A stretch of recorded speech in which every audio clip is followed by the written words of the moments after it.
محترم امیر جماعت اسلامی پاکستان جناب سراج الحق صاحب آپ سے خطاب فرمائیں گے، تشریف رکھیں اور خاموشی سے سنیں۔ جناب سراج الحق صاحب۔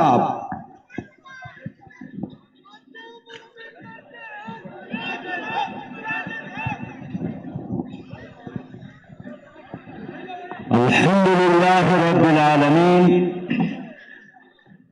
والعاقبۃ للمتقین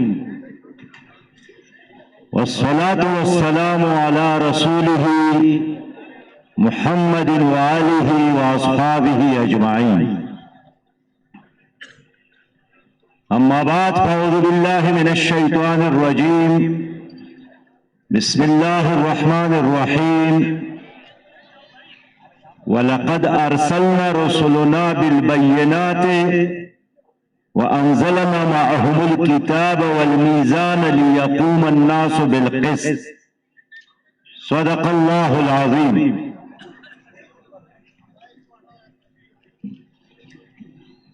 اور اپنے انبیاء کو ہم نے روشن دلائل کے ساتھ بھیجے ہیں اور ان کو کتاب اور میزان دیا ہے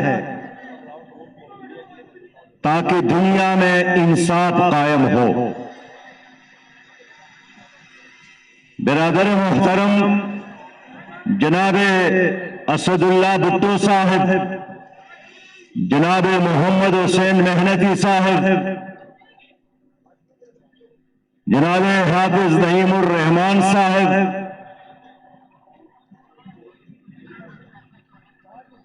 جناب وقار وڑائچ صاحب، سٹیج پر موجود قائدین جماعت اسلامی اور میرے اس عظیم الشان دھرنے میں شامل میرے پرجوش پرعزم سربکف نوجوانوں، واجب الاحترام ماؤں، بہنوں اور بیٹیوں، میرے بزرگوں، السلام علیکم ورحمۃ اللہ وبرکاتہ۔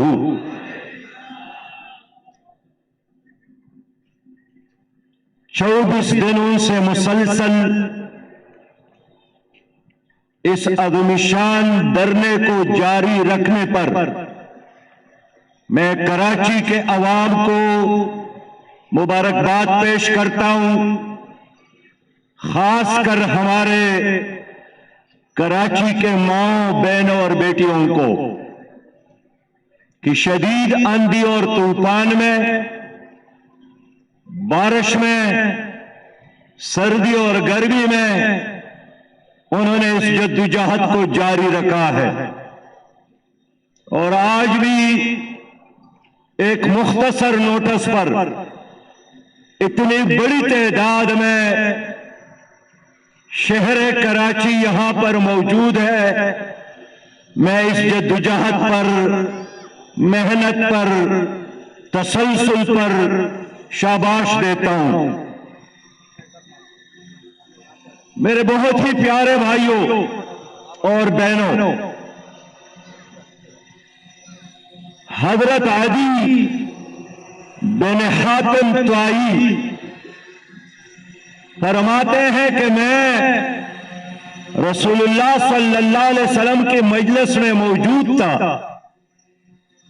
اور ایک آدمی حاضر ہوئے اور نبی مہربان صلی اللہ علیہ وسلم کے مجلس میں بیٹھ کر انہوں نے اپنی غربت کا اور فقر و فاقے کی شکایت کی، اور پھر ایک اور آدمی آئے اور انہوں نے علاقے میں جو راستے تھے اس میں بدامنی کی شکایت کی۔ نبی مہربان صلی اللہ علیہ وسلم نے فرمایا کہ عدی، آپ وہ دن دیکھیں گے اور مجھ سے پوچھا کہ عدی آپ نے ہیرا کو دیکھا ہے؟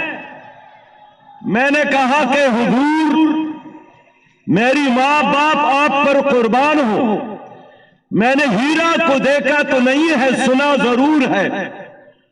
اور ہیرا بغداد سے 150 کلومیٹر کے فاصلے پر ایک شہر تھا۔ تو حضور نے بتایا کہ عدی ہیرا سے ایک خاتون مکہ مکرمہ تک سفر کرے گی اور کعبے کے طواف کے بعد واپس ہیرا جائے گی، اللہ کے علاوہ اور کسی کا خوف انہیں نہیں ہوگا۔ وہ فرماتے ہیں کہ میں نے سوچا کہ کیسے ہوگا، لیکن فرمایا کہ عدی اگر آپ اور زندہ رہے تو آپ وہ دن بھی دیکھیں گے کہ کسرا کے خزانے کھول دیے جائیں گے اور ان کا تخت و تاج مسلمانوں کے قدموں میں ہوگا۔ عدی کہتے ہیں میں نے پوچھا کہ میری ماں باپ آپ پر قربان ہو، کیا آپ ایران والے کسرا کی بات کرتے ہیں؟ فرمایا کہ ہاں، اور کویا، میں اسی کسرا کی بات کرتا ہوں۔ اور فرمایا عدی اگر آپ کو اللہ نے اور زندگی دی تو آپ دیکھیں گے کہ ایک آدمی سونا چاندی گھر سے لے کر زکات کے طور پر لوگوں کو دینے کے لیے نکلے گا، لیکن شام واپس آئے گا، اس شہر میں کوئی زکات لینے والا نہیں رہے گا۔ اور عدی نے فرمایا میں نے اپنے آنکھوں سے وہ دن دیکھا کہ جب صنع سے حضرموت تک ایک خاتون تنہا سفر کر رہی تھی، اور جب وہ مسلمانوں کے شہر مکہ مکرمہ کے قریب پہنچی تو حضرت عمر ابن خطاب نے ان سے پوچھا کہ آپ کون ہیں؟ تو اس خاتون نے غصے کے انداز سے ان سے پوچھا کہ آپ کون ہیں مجھ سے پوچھنے والے، آپ کون ہیں مجھ سے سوال کرنے والے؟ عمر ابن خطاب نے فرمایا میں مسلمانوں کا خادم ہوں، میں عمر ابن خطاب ہوں، راستے میں کھڑا ہوں کہ کوئی تکلیف تو نہیں پہنچی ہے۔ عدی فرماتے ہیں میں نے وہ دن دیکھا کہ جب لوگ زکات دینے کے لیے گھر سے نکلتے تھے لیکن لینے والا نہیں ملتا تھا، اور میں نے وہ دن بھی دیکھا کہ کیسر کا تخت و تاج مسلمانوں کے قدموں میں مسجد نبوی میں ایک ڈیر کی صورت میں نے دیکھا۔ میرے پیارے بھائیوں، آج اس ملک میں فقر و فاقہ ہے، آج اس ملک میں بدامنی ہے۔ میں آج کراچی سے شہداد پور گیا اور راستے میں نے اس شہر کے ایک باسی مشتاق ریٹائر آفیسر ہے، ان کو فون کیا، زخمی حالت میں پڑے ہیں۔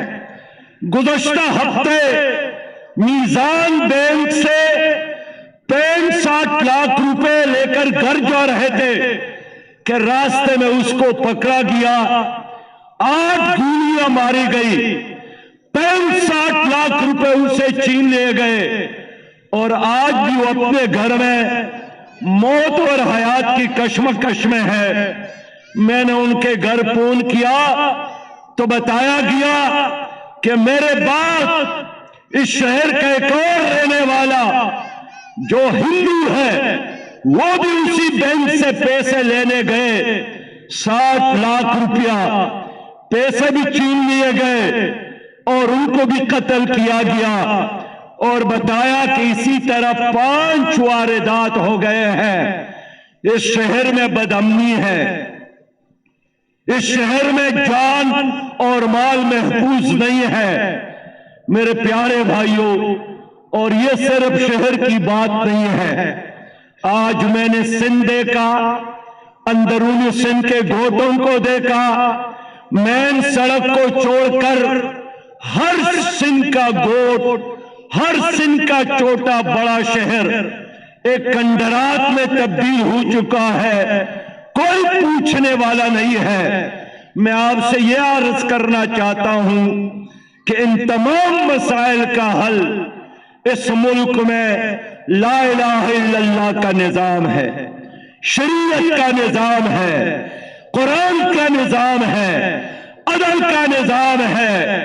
امیر المومنین نے فرمایا، حضرت ابوبکر رضی اللہ تعالیٰ عنہ نے اپنی حکومت کے پہلے دن کہ وَالضَّعِيفُ فِيكُمْ قَوِيٌّ عِنْدِي حَتَّى أُرِيهَ عَلَيْهَا حَقَّهُ، آپ میں سے جو کمزور ہے وہ میرے نزدیک طاقتور ہے جب تک میں ان کو ان کا حق نہ دلا دوں۔ وَالْقَوِيُّ فِيكُمْ ضَعِيفٌ عِنْدِي، اور آپ میں سے جو طاقتور ہے وہ میرے دربار میں، میری عدالت میں کمزور ہے جب تک میں اس سے مظلوم کا حق نہ دلا دوں۔ یہی اعلان ہے کہ اگر اس ملک میں انصاف کا نظام، قرآن کا نظام نہیں آتا، میرے دوستو کسی کو بھی حق نہیں ملتا ہے۔ میں اس لیے آپ سے بات کرنا چاہتا ہوں کہ ہمارا ایجنڈا، ہمارا پروگرام صرف ایک بلدیاتی قانون کے حد تک نہیں ہے۔ جماعت اسلامی پاکستان کا ایجنڈا اس ملک میں ایک مکمل اسلامی انقلاب ہے، ایک مکمل اسلامی نظام ہے، اور اسلامی نظام آئے گا تو اس ملک میں رہنے والے مسلمان کو بھی حق ملے گا، غیر مسلم کو بھی حق ملے گا، بلوچوں کو بھی ملے گا حق، پنجابیوں کو حق ملے گا، سندھیوں کو حق ملے گا، پشتونوں کو حق ملے گا، اردو بولنے والے، سرائیکی بولنے والے، گلگتی بولنے والے، ہر انسان کو حق ملے گا، اس لیے کہ عدل اور انصاف کا نظام وہ صرف اور صرف قرآن کا نظام ہے۔ اس قرآن کے نظام کے لیے، اس شریعت کے نظام کے لیے ہم نے جدوجہد کرنی ہے۔ اس لیے ہم آپ کو اندھیرے میں نہیں رکھنا چاہتے ہیں، ہم اس نظام کے لانے کے لیے، اس نظام کو نافذ کرنے کے لیے پاکستان کے 22 کروڑ عوام سے تعاون چاہتے ہیں۔ آج اس ملک میں، کراچی میں بھی، کراچی میں پانی کے ہر قطرے پر ٹیکس ہے، آج چائے کے ہر گھونٹ پر ٹیکس ہے، اب کھانے کے ہر نوالے پر ٹیکس ہے، گھر سے نکلے اور قدم اٹھائے تو اس پر ٹیکس ہے، حتیٰ کہ میت کے کفن پر بھی 17% ٹیکس لگایا گیا۔ بچہ لکھتا ہے تو لکھنے کے ہر لفظ لکھنے کے اس پر ٹیکس ہے، سانس لینا مشکل ہو گیا، بچے بوجھ بن گئے، صبح ہوتی ہے تو شام مشکل ہو گیا، شام ہو تو صبح کا انتظار مشکل ہو گیا ہے۔ میرے دوستو کیوں؟ اس لیے کہ اس ملک کی قیادت ہو، اس سندھ کی قیادت ہو، یہ ان لوگوں کے ہاتھ میں ہے جو آپ کے نہیں ہیں۔ یہ استعمار کے ایجنٹ ہے، یہ سامراج کے ایجنٹ ہے، یہ امریکہ کے ایجنٹ ہے۔ ان کے بڑوں نے ان کے بوٹ پالش کیے تھے، ان کے بڑوں نے ان کے گھوڑے پالش کیے تھے۔ یہ غدار ابن غدار آج بھی تمہاری اوپر مسلط ہے۔ انہوں نے آپ کو دین سے محروم رکھا ہے، انہوں نے آپ کی عدالتوں کو قرآن کی نور سے محروم رکھا ہے۔ انہوں نے آپ کے نظام تعلیم کو شریعت کے تعلیم سے محروم رکھا ہے۔ میرے دوستو، ظلم کا نظام، جبر کا نظام، یہ ان لوگوں نے تمہاری اوپر مسلط کی ہے جو گزشتہ 74 سالوں سے کبھی ایک پارٹی کی صورت میں اور کبھی دوسری پارٹی کی صورت میں تمہارے اوپر مسلط ہے۔ کیا فرق ہے پیپلز پارٹی اور مسلم لیگ میں؟ کیا فرق ہے مسلم لیگ اور پی ٹی آئی میں؟ ظالم جاگیرداروں کے ٹولے ہیں، کم سرمایہ داروں کے ٹولے ہیں، اور یہ اسی ایسٹ انڈیا کمپنی کا تسلسل ہے جنہوں نے بر صغیر کو بھی غلام بنایا، اور انگریز کے جانے کے بعد ان کے وفاداروں نے اس ملک کو آج بھی غلام بنا کے رکھا ہے۔ اس ظلم کے خلاف، اس جبر کے خلاف میرے نبی مہربان نے فرمایا، من مشى مع ظالم ليقويه وهو يعلم انه ظالم فقد خرج من الاسلام۔ جو ظالم کا ساتھ دیتا ہے، جو ظالم کو سپورٹ کرتا ہے، جو ظالم کو ووٹ دیتا ہے، ليقويه، جانتا بھی ہے کہ یہ ظالم ہے، پھر بھی ساتھ دیتا ہے۔ نبی انقلاب نے فرمایا کہ پھر اس کا تعلق میری امت کے ساتھ نہیں ہے، اس لیے کہ ایک آدمی امتی بھی ہے اور ظالم کا ساتھ دیتا ہے۔ قرآن نے یہی پیغام دیا ہے، وَلَا تَرْكَنُوا إِلَى الَّذِينَ ظَلَمُوا فَتَمَسَّكُمُ النَّارُ، آپ ظالموں کا ساتھ نہ دے ورنہ تمہیں آگ لگے گی۔ ظالموں کی طرف نہ جھکنا ورنہ برباد ہو جائیں گے، تمہاری معیشت تباہ ہو جائے گی، تمہاری اتحاد اور تمہارے حیثیت پارا پارا۔ آج اسی مشکلات کا سامنا ہے کہ 74 سالوں میں میرے بھائی اور میرے بہن، 74 سالوں میں ایک دن کے لیے پاکستان میں اسلامی نظام ہم نے نہیں دیکھا، ایک دن کے لیے پاکستان میں قرآن کا نظام ہم نے نہیں دیکھا۔ 35 سال یہاں جرنیلوں نے حکومت کی، اور یہاں نام نہاد فوجی گھملوں میں جن پودوں کی پرورش کی گئی ان لوگوں نے حکومت کی، کبھی ایک نام سے اور کبھی دوسرے نام سے، لیکن ان تمام لوٹوں نے اور ان تمام سابق جرنیلوں نے امریکہ کی وفاداری کی ہے، ورلڈ بینک کی وفاداری کی ہے، IMF کی وفاداری کی ہے۔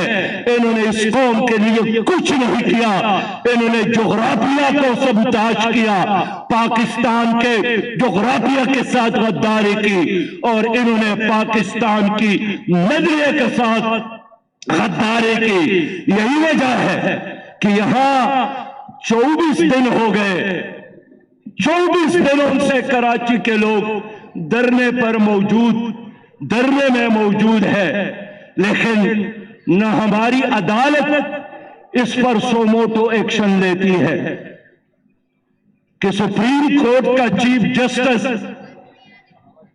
مدینہ مسجد کے بارے میں تو فکر مند ہے، لیکن یہاں مائیں بہنیں اور بیٹیاں سردی میں موجود ہیں، شیرخوار بچے ان کے گودوں میں ہیں۔ جنابی چیف جسٹس صاحب، یہ آپ کی مائیں ہیں، یہ آپ کی بیٹیاں ہیں، یہ شیرخوار بچے لوگوں کے گود میں ہیں، یہ آپ کے ہیں۔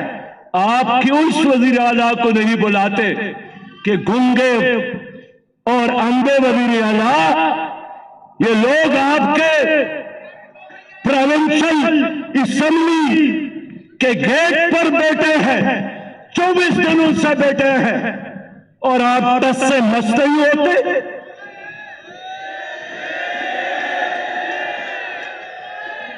اتنے سندل لوگ، اتنے سخت لوگ، شرم نہیں آتی آپ کو؟ میری مائیں بہنیں اور بیٹیاں کبھی ہزاروں کی تعداد میں تاریخ کے بڑے بڑے جلوس نکالتے ہیں، تو آپ کے گھر میں کوئی ماں نہیں ہے؟ مراد علی شاہ صاحب، آپ کے گھر میں کوئی بیٹی نہیں ہے مراد علی شاہ صاحب؟ آپ کے گھر میں کوئی شیرخوار بچہ نہیں ہے مراد علی شاہ صاحب؟ میں یہی پوچھنے آیا ہوں کہ اتنے ظالم، اتنے سنگدل لوگ میں نے کبھی نہیں دیکھے ہیں جتنے یہ جمہوریت کے نام پر سیاست کرنے والے، جمہوریت کے نام پر لوگوں کے کندھوں پر سواری کرنے والے، جمہوریت کے نام پر کرپشن کے عالمی ریکارڈ قائم کرنے والے، جمہوریت کے نام پر اپنے پلاٹوں میں، اپنے کارخانوں میں، اپنے شوگر ملز میں اضافہ کرنے والے جتنے یہ لوگ سنگ دل ہیں، اتنے تو جنگل کے درندے بھی سنگ دل نہیں ہوتے۔ میرے دوستو، میرے بھائیوں، میں اس لیے آپ سے بات کرنا چاہتا ہوں۔ پیپل پارٹی کہتی ہے جمہوریت ہماری سیاست ہے، تو جمہور کس چیز کا نام ہے؟ لوگوں کا نام ہے۔ تو جمہور تو میرے سامنے، جمہور کا مطالبہ یہ ہے کہ کراچی کے مسائل حل کرو، کراچی کے بلدیاتی نظام کو بااختیار بنا دو، کراچی کے میئر کو اختیار دو کہ وہ اپنے لوگوں کا پانی، اپنے لوگوں کے لیے اسکول کا انتظام، اپنے لوگوں کے لیے علاج کا انتظام، اپنے لوگوں کے لیے ٹریفک کا انتظام ٹھیک کرے۔ آپ کو کیا پتا ہے کہ ٹریفک کا مسئلہ کیا ہے؟ آپ کے ساتھ تو ہیلی کاپٹر ہے، آپ تو ہواؤں میں، علی شان بنگلوں میں ایک اور جہان کا آدمی ہے۔ یہ میئر شہر کا ہوگا اور اس کے ساتھ اختیار ہو، وہ عوام کے سامنے جواب دہ ہوگا۔ اس لیے نعرہ لگاتے ہیں کہ جمہوریت ہماری سیاست ہے، اور ان کی سیاست اوڈیرا ازم ہے۔ اوڈیرا ازم نہیں چلے گا انشاءاللہ باقی ملک میں۔ امتیازی سلوک ہو رہا ہے۔ آپ مجھے بتائیں نا مراد خان، آپ نے اگر سندھ کی کسی ایک گوٹ کا مسئلہ اب تک حل کیا ہو، آپ مجھے اس کا نام بتا دیں، میں جا کر وہاں کے لوگوں سے پوچھوں کہ آپ لوگوں کا مسئلہ حل ہوا؟ آج میں شہداد پور گیا تھا، وہاں بھی بینر پر لکھا تھا کارو قانون نامنظور۔ اس کا مطلب یہی ہے کہ کالا قانون نامنظور۔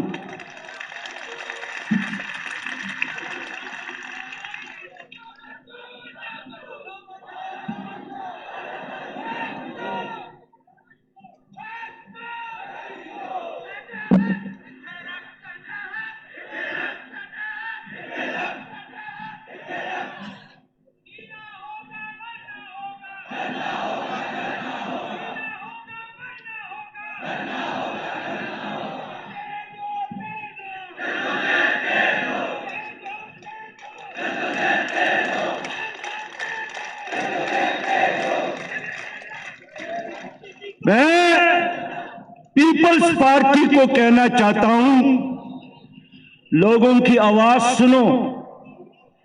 اب وہ زمانہ چلا گیا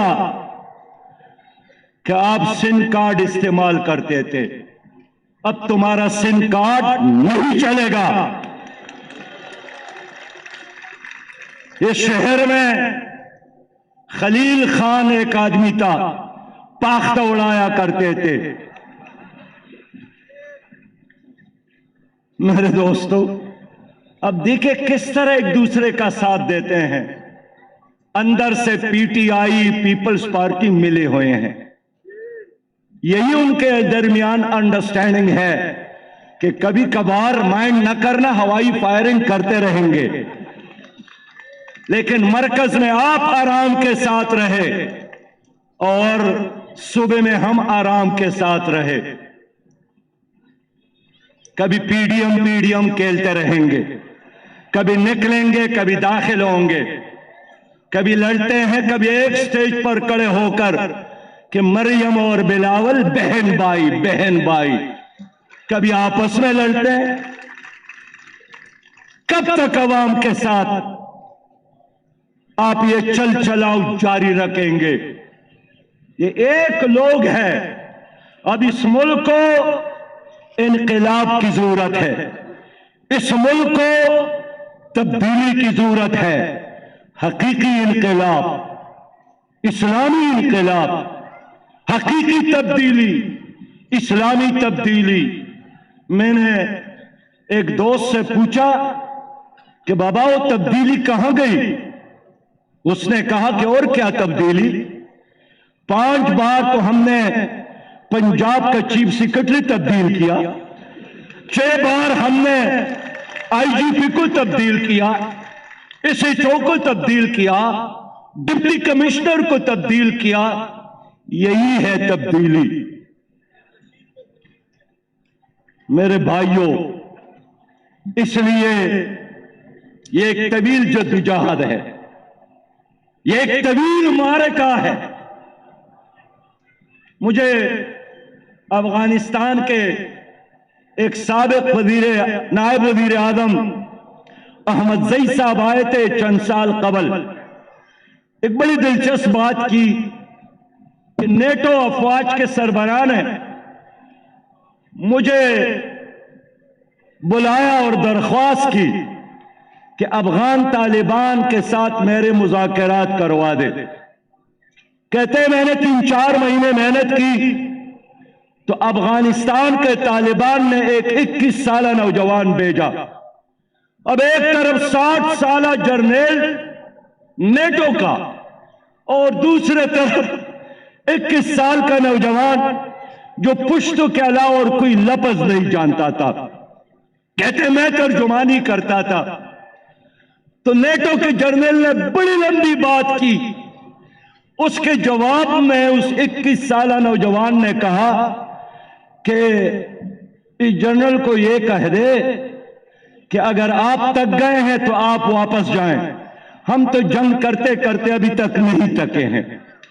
میں یہ کہنا چاہتا ہوں کہ کراچی کے لوگ تو نہیں تکے ہیں، اگر تکے مراد علی شاہ تکے ہوں گے، اگر وہ تکے تو ان کی بات مان لے، ان کی آواز سنے۔ یہ غریب لوگ ہیں، یہ عاجز لوگ ہیں، یہ فقیر لوگ ہیں، یہ اس موسم میں رہنے کے عادی ہو گئے ہیں۔ 24 دن گزارے ہیں تو الحمدللہ اور بھی گزار سکتے ہیں۔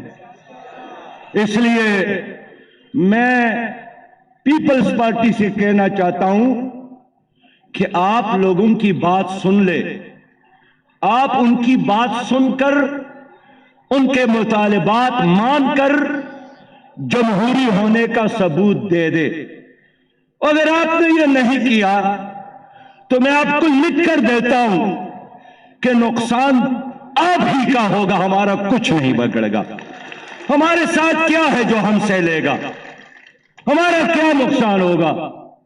اس لیے نقصان جتنا وقت لوگوں کو اس روڈ پر بیٹھنے دیں گے آپ کا ہوگا۔ اب بلاول صاحب نے اعلان کیا ہے کہ میں 27 فروری کو اسلام آباد کی طرف لانگ مارچ کروں گا۔ خدا کے بندے، 27 فروری سے قبل اگر آپ نے لوگوں کی بات نہیں سنی تو سن لو، سندھ کے گوٹوں سے لوگ تمہارے گھر کی طرف، تمہارے آفس کی طرف، تمہارے بنگلے کی طرف مارچ شروع کریں گے۔ تو یہ اچھا ہوگا، یہ بھی اچھا ہوگا کہ آپ اسلام آباد جائیں اور تمہاری نیوالوں میں جناب عبدالرشید صاحب بیٹھے، انشاءاللہ یہ ان سے بہتر چلائے گا، انشاءاللہ یہ ان سے بہتر فیصلے کریں گے۔ اگر آپ چھوڑتے ہیں ہم تیار ہیں، لیکن اس شہر کے ساتھ پورے ملک کی تقدیر وابستہ ہے۔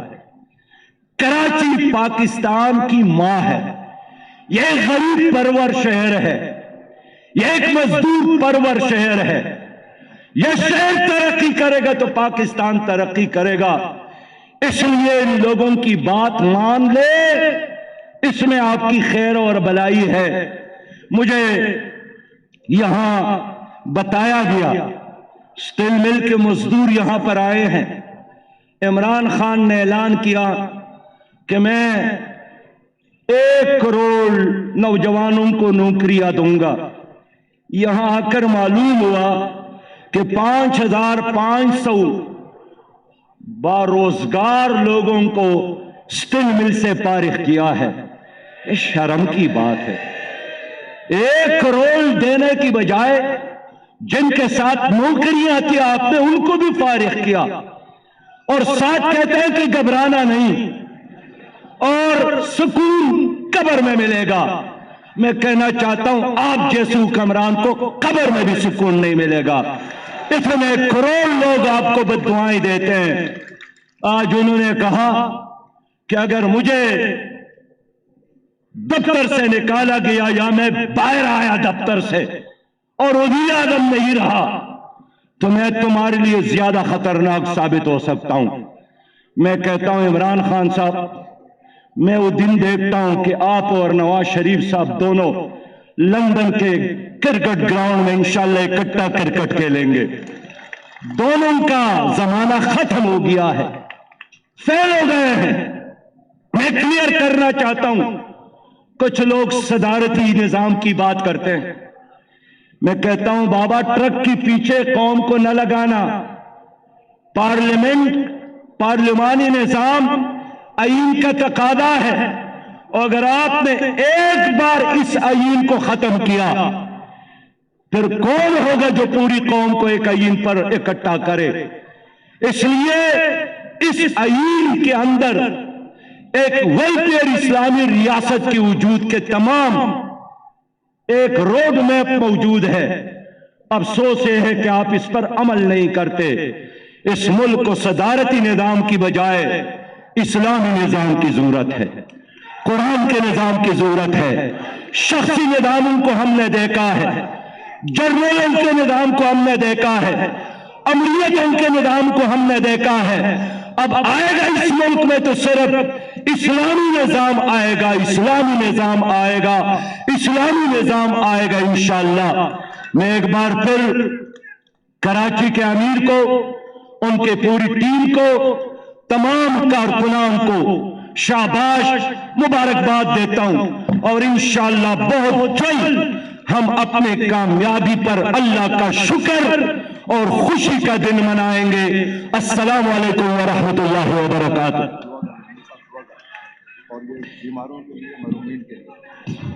یا رب ذوالجلال، اے خالق کائنات، یا مالک کائنات، یا حل المشکلات، یا قاضی الحاجات، یا مسبب الاسباب، یا مجیب الدعوات، ہمارے تمام مسائل کو حل فرما۔ یا اللہ اس شہر کراچی کے مسائل کو حل فرما۔